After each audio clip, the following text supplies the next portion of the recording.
Why, hello YouTube! Greetings from the Lazy Avid Reviewer. And X Eagle 1. To Cartoon Carpool.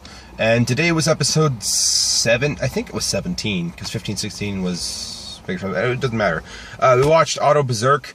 I think that's episode 17, because it could also be City of Steel, because when I was naming these, I mislabeled them, and I hit Berserk and got City of Steel, so we swapped them and stuff, so I'm pretty sure Berserk was episode 17. In this one, they're testing the Negavator. We both kind of missed the first 30 seconds, so we don't know why they're testing the Negavator. I'm pretty sure Wheeljack invented it. That doesn't make sense at all, though. Because, like, Grapple couldn't build a solar tower that was literally just a power thing, which is going to harvest energy from, you know, renewable resources.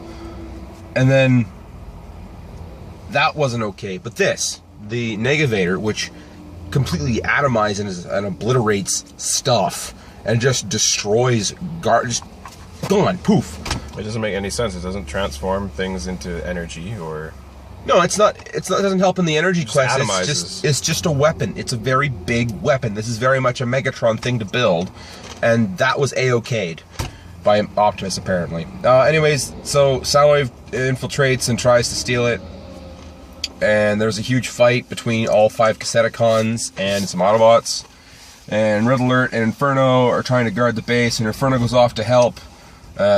When they retreat, who was it? Rumble? Yeah, the blue one, Rumble. Rumble shoots a rocket out of his back, and it goes into the bunker and goes...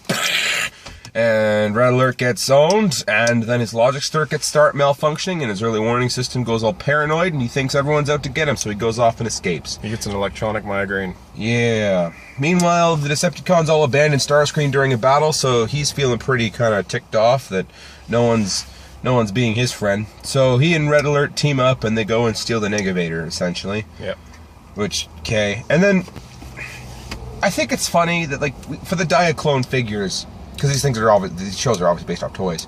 The Diaclone figures, we had the Sideswipe, we had, the red Lamborghini, and then we also had the Red Alert version, we had the police car version, and then we had the Sunstreaker, we had the red version of that, and the police version of that, and I think, anyways.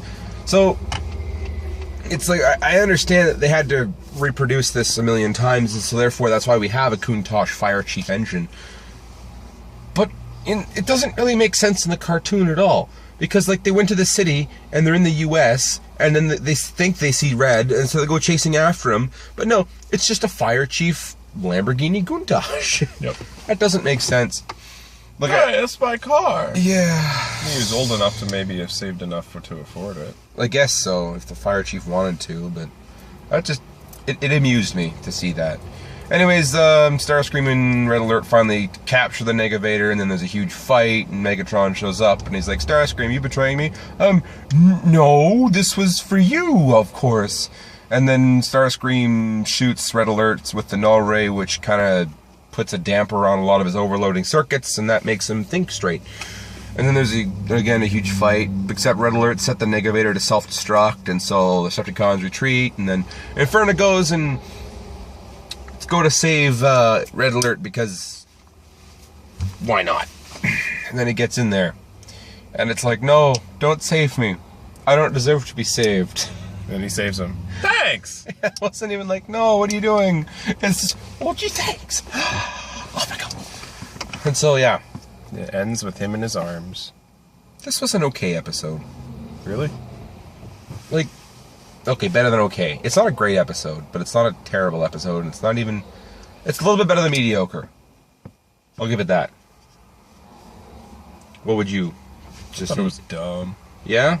Yeah. I mean, I like the characters, and I like who's featured. And... I could watch it. This wasn't Atlantis bad. No, it was not that bad. No, that was bad. I could watch it, and I could still enjoy it. And it wasn't pleasant to look at, either. It was like, oh... It was kind of fun. It was just... I don't know, it didn't make sense.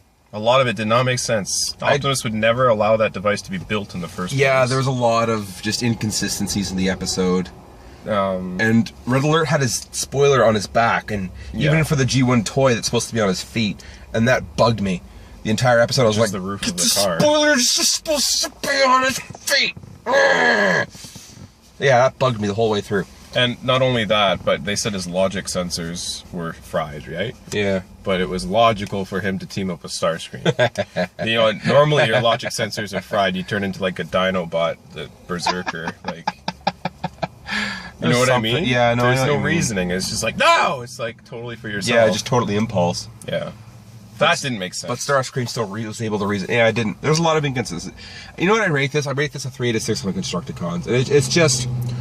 Yeah, I was gonna say 2.5 out of 5. So yeah, 3 out of 6. 3 to 6 Constructicons. So. The headless, legless Devastator. Yeah, it's just hips and legs just walking around. It's like Wallace and Gromit pants. Yeah. Okay, we're gonna start answering questions tomorrow. I still have to compile them. It's just been super crazy lately. So. Trying to make a buffer of them, right? Yeah, yeah. So we have a bunch to go through. And yeah, feel free to keep sending questions. Of course, I mean, we'll continue to answer them. Or at least we keep saying that, but, you know, past 7 days haven't bothered, so, you know, it's all good. But we really have to go back to work now, so, see ya. See you guys.